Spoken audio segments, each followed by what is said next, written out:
Macaulay PH, your passion the lover channel. Mag-subscribe ka na! Talagang lumalaban ng todo si Asia Rose Simpson sa kanyang journey sa Miss World 2026 na kasalukuyang ginaganap sa Vietnam. Pinatunayan niya ang kanyang talent at determination sa pamamagitan ng kanyang eleganteng ballerina performance na talagang nagpakita ng kanyang grace, discipline at passion sa entablado.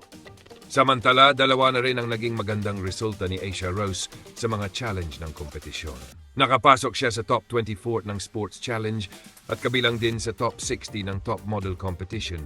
Patunay na versatile ang ating pambato at hindi rin siya nagpapahuli sa kasalukuyang voting.